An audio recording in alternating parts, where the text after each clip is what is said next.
Baik, Assalamualaikum warahmatullahi wabarakatuh. Eh, Kami dari kelompok 2 akan mempresentasikan tentang pemanfaatan jamur Saccharomyces cerevisiae dalam mikrobiologi pangan. Kemudian berikutnya untuk anggota kelompok 2, yang pertama ada saya sendiri. Yang pertama ada Nanda Avianisa dulu, NIM 40014192023. Kemudian berikutnya ada saya sendiri, Adila Maulana Rifki, NIM 40014192024. Dan kemudian yang ketiga ada Anissa Noviani dengan NIM 40014192027. Kemudian untuk berikutnya, untuk outline dari presentasi kami pada hari ini, untuk yang pertama ada latar belakang, kemudian ada tujuan, kemudian ada manfaat, kemudian ada definisi dari jamur Saccharomyces cerevisiae, kemudian ada pemanfaatan jamur Saccharomyces cerevisiae, dan yang terakhir ada kesimpulan. Untuk yang pertama, untuk latar belakangnya, yang pertama adalah di sini tentang mikrobiologi menurut Prayitno tahun 2017.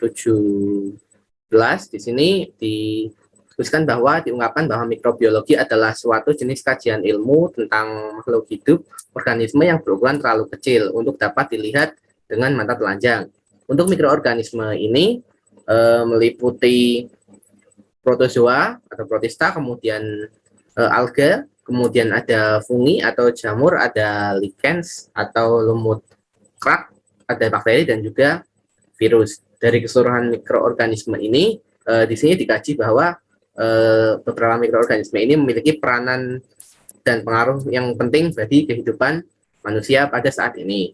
Kemudian berikutnya, fermentasi merupakan suatu metode pengolahan makanan dari bahan pokok menjadi makanan siap saji dengan menggunakan mikroorganisme tertentu. Fermentasi ini dapat terjadi disebabkan oleh adanya aktivitas mikroba atau mikroorganisme yang mana dalam suatu senyawa mikroorganisme tersebut mengubah suatu substrat organik menjadi suatu produk dalam fermentasinya. Kemudian untuk Saccharomyces cerevisiae ini adalah suatu jenis jamur hamir yang bersifat uniseluler yang mana banyak digunakan oleh masyarakat luas dalam proses fermentasi berbagai jenis bahan makanan.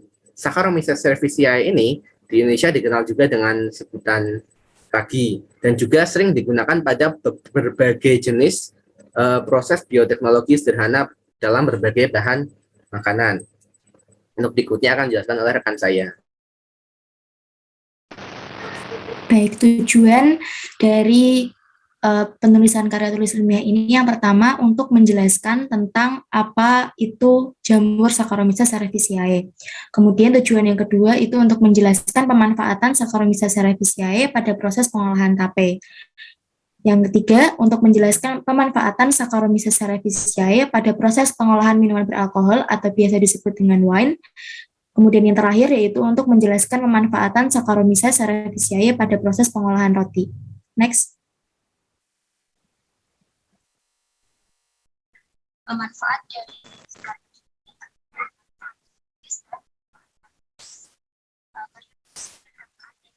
wawasan dan pengetahuan mengenai bagaimana peranan jamur Saccharomyces cerevisiae dalam bidang pangan pada mata kuliah mikrobiologi yang secara teoritis dipelajari di bangku perkuliahan.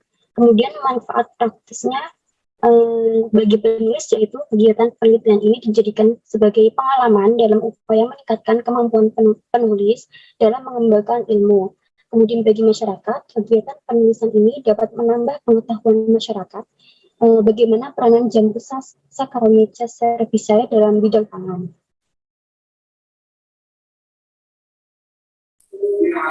Baik, yang pertama-tama kita akan membahas tentang apa sebenarnya jamur Saccharomyces cerevisiae. Saccharomyces cerevisiae adalah suatu mikroorganisme sel tunggal yang memiliki panjang 1-5 mikrometer sampai 20-50 mikrometer dengan lebar 1-10 mikrometer. Nah, Saccharomyces cerevisiae sendiri ini merupakan hamir penyusun ragi yang biasa digunakan dalam proses fermentasi. Lapik pada tahun 2017 menjelaskan bahwa Saccharomyces cerevisiae termasuk ke dalam kingdom fungi dan termasuk ke dalam genus dan dari divisi Ascomycota. Saccharomyces cerevisiae sendiri ini memiliki sifat fermentatif yang kuat, namun dengan adanya oksigen, mikroorganisme ini juga mampu melakukan respirasi dengan mengoksidasi gula menjadi CO2 dan H2O.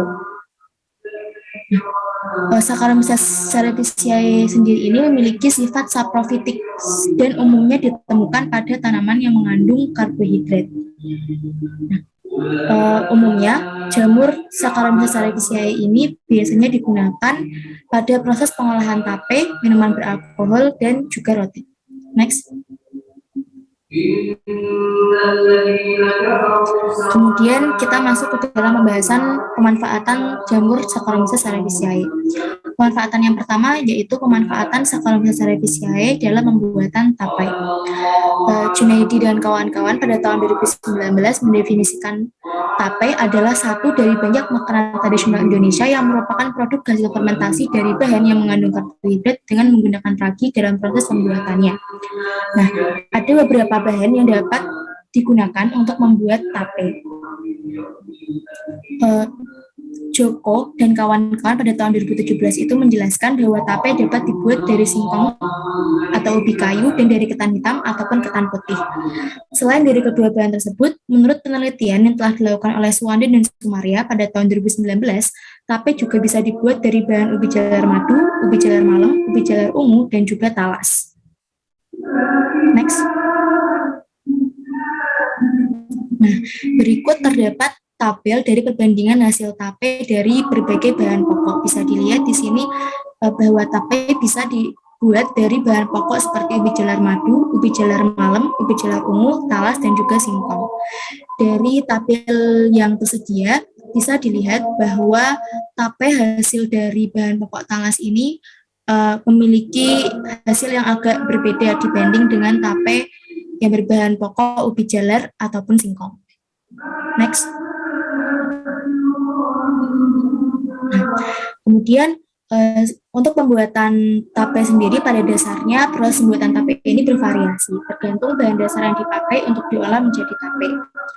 Tetapi secara umum proses pembuatan tape ini bisa dilakukan dengan 3 proses. Yang pertama yaitu pencucian dan perendaman. Pencucian dan perendaman bahan pokok ini dilakukan dengan maksud untuk menghilangkan kotoran. Nah, menghilangkan kotoran yang terikut pada bahan baku. Kemudian setelah proses pencucian dan perendaman ini dilakukan, maka dilakukan proses pengukusan dengan maksud untuk mensterilkan bahan baku sehingga proses fermentasi dapat berjalan dengan baik. Kemudian proses terakhir dalam pembuatan tape ini adalah peragian dan fermentasi.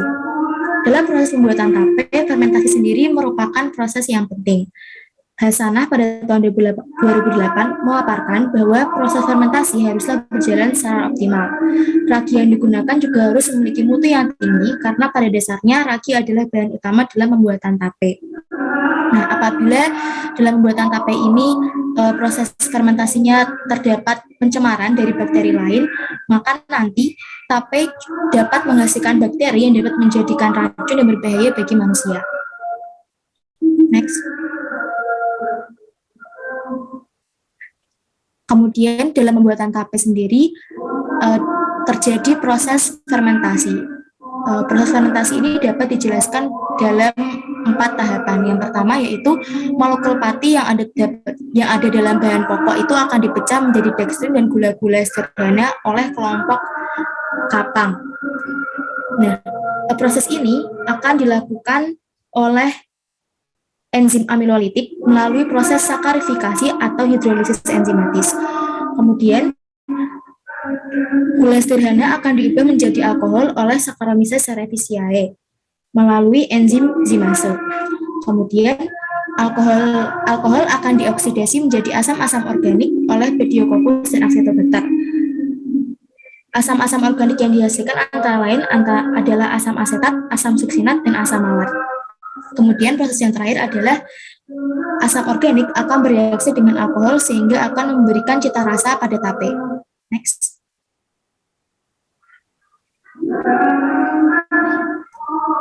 Baik, berikutnya adalah pemanfaatan Saccharomyces cerevisiae dalam pembuatan wine atau minuman beralkohol.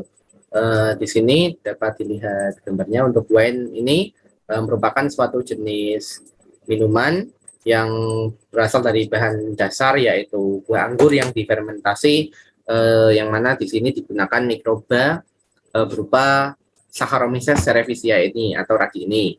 Nah, kemudian wine ini memiliki kualitas yang berbeda-beda satu sama lain tergantung pada mikroba yang digunakan.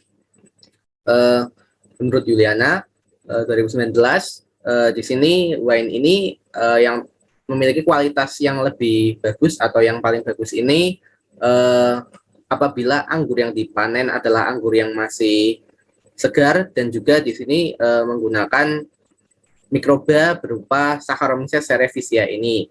Karena dengan mikroba Saccharomyces cerevisiae ini dia memiliki ketahanan terhadap konsentrasi etanol atau alkohol yang relatif lebih tinggi dibanding dengan mikroba-mikroba yang lainnya. Kemudian di sini untuk hasil fermentasi yang lebih baik ditambahkan juga bahan berupa sulfur dioksida atau SO2, yang mana di sini berfungsi untuk menekan pertumbuhan dan aktivitas mikroorganisme termasuk hamil dan bakteri yang sebelumnya sudah terdapat secara alami dalam buah anggur sebelum diproses, menurut Rousseau dan Board 2016. Untuk fermentasi wine ini dia menerapkan reaksi C6H12O6 yang mana di sini difermentasi dengan ragi, kemudian di sini dihasilkan 2C2H5OH atau etanol, dan juga zat sisa berupa 2 karbon dioksida atau CO2. Nah, untuk urutan pembuatan wine ini, yang pertama adalah pemetikan bahan dasar dari wine ini berupa buah anggur yang masih segar. Kemudian setelah itu proses berikutnya adalah penghancuran bahan dasar dari wine tersebut, yaitu buah anggur tersebut dihancurkan agar nanti sari-sari buahnya dapat diambil. Setelah itu ditambahkan sulfur dioksida atau SO2, yang mana di sini berfungsi untuk menekan aktivitas mikroorganisme yang sebelumnya sudah ada dalam anggur tersebut, supaya tidak mengganggu proses fermentasi pada buah anggur untuk membuat wine atau minuman beralkohol ini. Kemudian setelah penambahan SO2 tersebut, dilakukanlah proses fermentasi oleh Saccharomyces cerevisiae ini, yang mana nantinya akan didapatkan etanol atau C2H5OH. Setelah itu hasil fermentasi tersebut akan difiltrasi atau disaring, yang mana dari proses penyaringan ini atau filtrasi ini dihasilkan wine merah yang sudah disaring agar konsentrasi alkoholnya tidak terlalu tinggi dan nantinya dapat dikonsumsi oleh manusia dan tidak menghasilkan alkohol yang rasanya terlalu pahit. Kemudian dari wine yang berwarna merah ini dilakukan proses pemeraman, dan juga yang terakhir adalah pengemasan, dimasukkan ke dalam botol, dan nantinya minuman beralkohol atau wine ini dapat didistribusikan dan dipasarkan. Untuk berikutnya akan dijelaskan oleh rekan saya.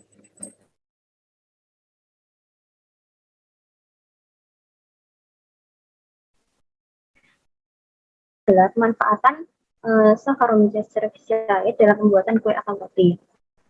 Seperti yang kita ketahui, roti merupakan makanan yang sering dikonsumsi masyarakat yang berbahan dasar utama tepung dan air yang biasanya difermentasikan dengan ragi. Nah, menurut Houston tahun 2013,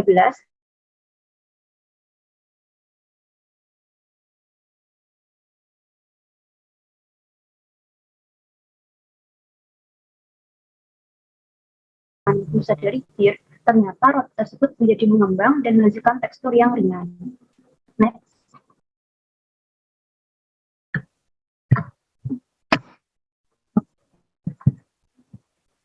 Nah, secara garis besar, pembuatan roti dapat dibagi menjadi dua bagian utama, yaitu proses pembuatan adonan yang meliputi proses pencampuran dan mengadukan adonan, peragian, penyeragaman bentuk, dan pengembangan adonan atau proofing.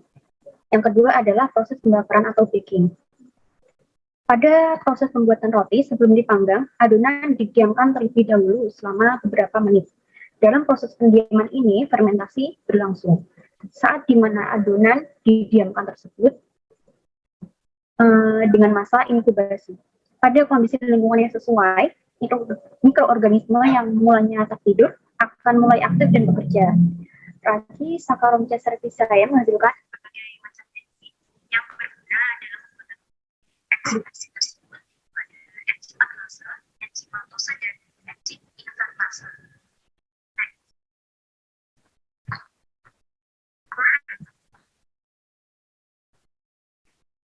Nah, enzim yang pertama reaksi dalam adonan bagi substrat disebabkan melalui aktivitas enzim alfa amilase yang mengubah protein yang terdapat pada tepung jadi dextrin. Kemudian enzim beta amilase mengubah dextrin menjadi maltosa. Maltosa versi pemecahan enzim amilase harus dipecah lagi menjadi maltosa oleh enzim maltase. Kemudian sukrosa yang terdapat pada gula pasir diubah oleh enzim invertase menjadi glukosa dan fruktosa. Setelah itu terjadilah proses paling penting yang hanya dapat dilakukan oleh yeast, yaitu proses fermentasi gula sederhana. Gula maksudnya glukosa difermentasi melalui jalur glikolisis sehingga terbentuklah gas dioksida, CO2, dan etanol. Gas yang terdispersi dan terperangkap di dalam adonan dalam bentuk belenggu dibutuhkan untuk pembentukan pori-pori pada roti. Saat tepung dicampur dengan air, terbentuk menjadi suatu lapisan. Lapisan ini bersifat impermeable sehingga dapat keluar. Gas ini terperangkap sehingga terbentuklah pori-pori.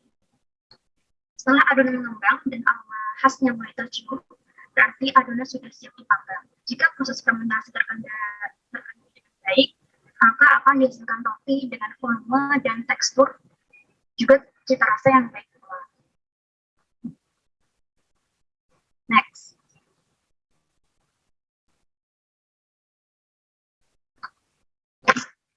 Selanjutnya adalah sifat. Saccharomyces cerevisiae adalah suatu mikroorganisme tunggal yang memiliki panjang 1 sampai 5 mikrometer sampai 20 sampai 50 mikrometer dan lebar 1 sampai 10 mikrometer. Mikroorganisme ini memiliki sifat fermentatif yang kuat yang biasa dimanfaatkan dalam pembuatan roti, minuman beralkohol, dan juga roti. Kemudian manfaat Saccharomyces cerevisiae dalam penanganan roti adalah dengan menghasilkan enzim masa untuk mengubah gula menjadi alkohol. Manfaat Saccharomyces cerevisiae pada proses pengolahan minuman beralkohol adalah untuk fermentasi substrat berupa gula dari anggur menjadi senyawa alkohol yang kemudian diproses untuk dijadikan madu alkohol yang sedap ini. Dalam pembuatan roti, Saccharomyces cerevisiae diperan sebagai ragi untuk fermentasi gula menjadi karbon dioksida dan etanol yang menyebabkan roti ngembang dan beraroma khas. Next. Harapannya pembaca dapat memahami pemaparan bagaimana jamur Saccharomyces cerevisiae berperan dalam bidang pangan ini dengan baik. Pembaca disarankan dalam proses pengolahan pakan sehingga dapat meningkatkan nilai ekonomis pangan dan meningkatkan kecukupan gizi. Kemudian untuk penulisan selanjutnya, disarankan meningkat topik pemanfaatan jamur Saccharomyces cerevisiae dan pangan alternatif yang ketersediaannya itu limpah dan teknologi terbaru agar dihasilkan hasil olahan pangan yang semakin tinggi nutrisi, aman dikonsumsi, bercita rasa, dan berumur jangka panjang. Next.